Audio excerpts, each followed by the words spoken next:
promise they ain't gone like that. What's up, world? It's your boy Andre Williams at Samurai Kennel, and right now what we're doing is a top 10 American Pit Bull Terrier Bloodlines video. The first dog I want to cover in this video is going to be Bolio. What did you Bolio is say, at number nigga? 10 because his history is a little convoluted, and rumor has it he was stolen and he bit a kid. However, the reason why he's on my list is because he's in almost everybody's pedigrees somewhere, and what he brings is smarts, athleticism, and wrestling ability to your bloodline. Specifically for what I'm trying to accomplish with my bloodline, the Bolio brings the smarts I need to be able to do some of the protection work that I want to accomplish with my dogs specifically. Coming in at number 9, I have Eli.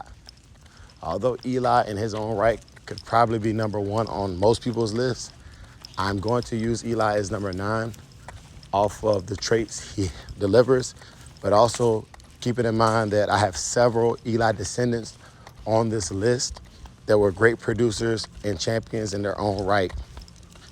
The things I value from Eli specifically are his durability and mouth. However, some people believe that Eli dogs either lack gameness or can be ranked curs. I do not agree or disagree with this idea. I believe personally that an Eli dog, if you have a good Eli dog, you have a good one. And if you have a bad one, you have a bad one. But it's also like that with most bloodlines. Coming in at number 8 on my list is gonna be Grand Champion Mayday and Mayday type bloodlines. Now, keep in mind that I love the structure on Mayday and even his sire, Yellow, and their offspring. But what I personally have against the Mayday dogs are, in today's world, Mayday dogs have become watered down. And while they still, some retain the look, I don't believe they're as powerful and destructive as they once were. What I do like about the Mayday dogs are, for a program like mine, is they bring size and that intimidation factor into the protection and civic side of dog training. Moving on to number 7, we're going to represent that Jocko. Jocko was a hard-biting dog, and I consider this the answer to Jeep. Jocko and Jeep were never matched into each other, but I think that would have been really interesting to see because I think they both add to the Red Boy Jocko blend or the Jeep Rascal Red Boy blend's mouth. I think Jocko was more game than Jeep, but I believe Jeep had more ability and mouth than Jocko. Next on my list are the Soros blood of dogs. Although I don't know as much about these dogs as I would like, I had to throw them in there because based upon my research, these dogs bring a level of tenacity and durability that is known. And they also have a large level of man-stopping ability and workability and protection work. This is why they rank so highly in my list. There is a little speculation behind the Soros dogs as well, though, due to the tricolor look. So I would have to caution anybody who goes into this line to realize that there's a little bit of scrutiny that comes with this line as well. Coming in heavy at number 5 is Maverick. And I know a lot of people wouldn't put Maverick that high on their list, and that's cool. That's why this is my list. But with Maverick dogs specifically, I had some experience with them up in the Lumberton, North Carolina area. And one of my favorite dogs of all time was a Chinaman Maverick cross. I know what I know, and that's all I know. At number 4, I have to bring up and mention the Kobe dogs. Right here, you have Kobe's pincer pictured above, but the Kobe line of dogs is just a solid line of dogs in general. I really wanted to just pay homage to them and realize that most of the bloodlines listed here are some combination of Kobe, Lightner, or Tudor dogs. Yeah, you can put this with anything. It makes money.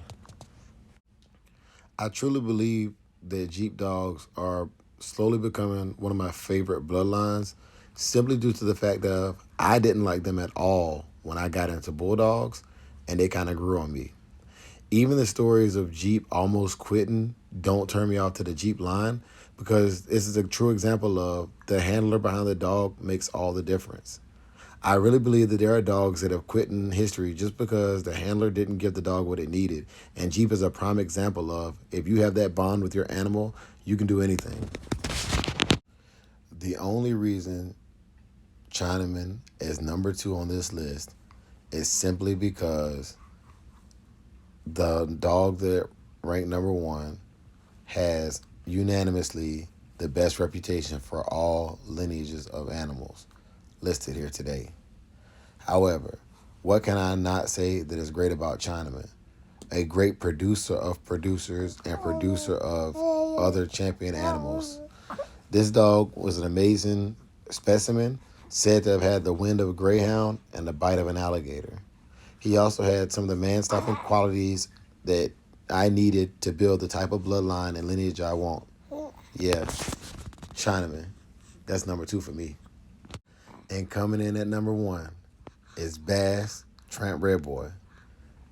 There's not much I need to say about this dog. This bloodline is probably the gamest bloodline as a whole.